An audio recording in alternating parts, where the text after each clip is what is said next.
So the other day, this is super cool, our evening director, Ryan Scorch, found a gem from 30 years ago talking about the day our station launched an official webpage. Yeah, and now the same Ryan sent us a freezing story from Tower, Minnesota, similar to what we saw on Friday back in 1996, brought to us by Dave Anderson. When you think of bone-chilling cold in the Northland, many people think of International Falls, the icebox of the nation and the king of cold. These days, though, the king is facing some serious challenges from some not-so-young regional upstarts. Ely, for example, set their all-time record low last week, only to watch a new one set at 51 degrees below zero yesterday. But even that pales in comparison to what the folks in Sedan, Tower, and Embarrass have gone through recently. Just a short time ago, they woke up to 57 degrees below zero, just 2 degrees off from the Minnesota record. Today, we could see that record shattered. Why are we so cold right now? Well, for the answer to that question, I asked Chief Meteorologist George Kessler in the warm confines of the Weather Center.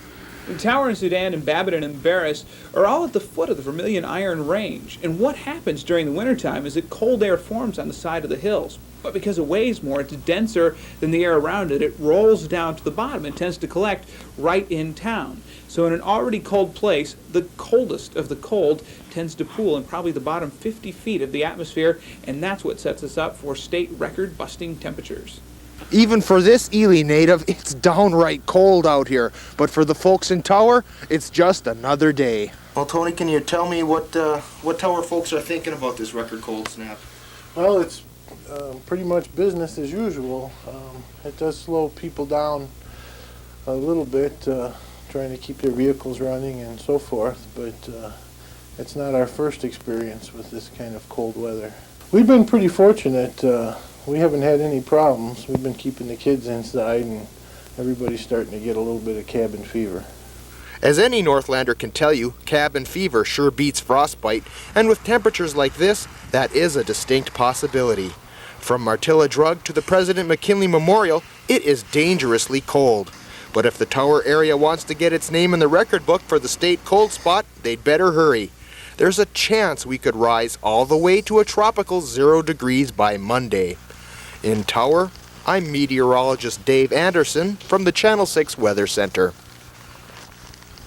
Oh my gosh, so many things to unpack there. What a great package, by the way, by Dave. Cool to hear his voice, and just so many years ago, 30 years ago, cool, his legacy right there showed by that package.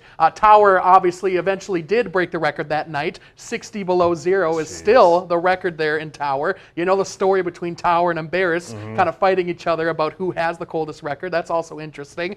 And then George Kessler, as a old, a Northland nerd like myself, loves seeing him back on the airwaves. I remember watching, I was sitting in a Dixie's bar. I was eating some fish, their fish fry, looking up there, and he was getting his beard shaved live on air. I forget what year that was. It was like 2012 or maybe even earlier than that. So pretty cool to see his face. That's awesome. You know, not to date Dave there, but I think I was just born, you know, when that story came out. Yes! I think December 95, and that was probably early 1996. Yes! So, and Hunter wasn't even born yet. No, so no. It's cool to see Dave back, you know, more towards our age in that pack. I love him laying down on the snowbank right there. He's still got the same humor after all these years. Oh, we love Dave. That's super cool.